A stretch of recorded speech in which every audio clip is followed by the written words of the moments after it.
Do animals secretly find humans cute? It sounds like a childish question. The kind of question a kid might ask after staring at a dog, a cat, or a bird on a railing for too long. But once the question is in your head, it does not really leave.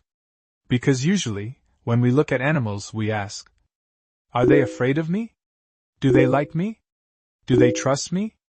Will they bite? Do they see me as a threat? We almost never flip the question around. When animals look at us, what are they thinking? This two-legged creature. Big gestures. Strange noises. A body that moves in awkward ways. What is it? Is it dangerous? Is it familiar? Is it worth approaching? And to push it a little further. Do they think we are cute? The first instinct is usually no. Animals are not human. They are not sitting around judging cheekbones or smiling at adorable faces. They do not have our very elaborate and slightly self-congratulatory beauty standards. So if we want to be precise, animals probably do not use the word cute the way we do. But cute is not always just about appearance. For humans, cute often means round faces, big eyes, softness, baby-like features. But in many animal worlds, cute may be closer to something else entirely. Not dangerous. Safe to approach. Worth watching. Maybe worth staying near. In other words, animals may not find humans visually cute. But they may absolutely find some humans easier to approach. And that is already close to a primal version of cute. Because for most animals, the priority is not aesthetics. It is survival. They do not ask first, is it beautiful? They ask, is it safe? Can I predict it? Will it rush me? Does it smell like danger? Is this movement an attack? So when an animal pauses to watch you, or slowly walks toward you, it is often not making a human-style emotional judgment. It is running a very old and very practical classification system. Is this dangerous? Will it hurt me? Does it offer food? Have I seen this before? Humans, conveniently, are extremely readable. We talk. We wave. We frown. We crouch. We move closer, then pull back. We think we are expressing emotion, but we are also constantly broadcasting signals. Different animals read those signals in different ways. Dogs are especially good at reading humans. They track our gestures, our gaze, our tone, and the rhythm of our movement. A dog is not just obeying us. It is constantly translating us. When you reach out, it watches your hand. When you turn away, it knows you are leaving. When your tone changes, it often notices before you do. For a dog, a calm, stable, predictable human is usually far easier to approach than a chaotic, sudden, overactive one. That is not exactly cute, in the human sense. But it is very close to. I want to stay near you. Cats are more subtle. They can seem indifferent, almost aloof. As if they are not especially interested in anyone. But if you watch closely, they are extremely sensitive to human rhythm. They choose. They wait. They test. Some cats prefer people who are quiet, steady, and non-intrusive.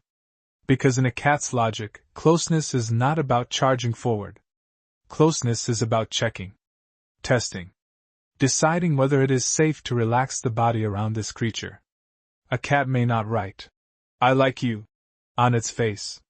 But if it lingers near you, brushes against your leg, stares at you, or slowly comes closer after you sit down, it is saying something else.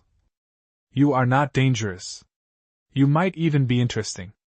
Birds and many wild animals are even more practical. They notice who feeds them. Who moves too quickly. Who gets too close. Who is just passing by. Who is a threat. Who is not. Most of the time, they are not liking humans in a sentimental sense. They are managing risk. But risk management can still create a relationship. When a bird learns that you will not chase it. When a squirrel learns that you are just passing through. When a dog learns that your footsteps mean food and not harm. You start to move into a different category. Not enemy. Not prey. Not something to flee from immediately. Just something that can remain nearby. That does not sound romantic. It sounds almost clinical. But that is often how tenderness begins in the animal world. Not with dramatic love. Not with emotional declarations. But with repeated evidence. You have not harmed me. You have not rushed me. You are predictable. You are safe. You can stay here. That is why we sometimes say animals are affectionate or good with people. They may not understand us as a person in the full human sense. They may understand our pace, our scent, our movement, our stability. In other words, animals may not be asking, "Is this human cute?" They are asking, "Is this two-legged creature worth approaching?" If the answer is yes, they come closer. If the answer is no, they back away. If they are still unsure, they keep watching. And that act of watching matters. Because being watched usually means you are no longer background noise. You have entered attention. You have entered a judgment system. You have entered another creature's world. Humans like to think of cute as a state of being seen, liked, and cared for. But in nature, cute often starts with something far more basic.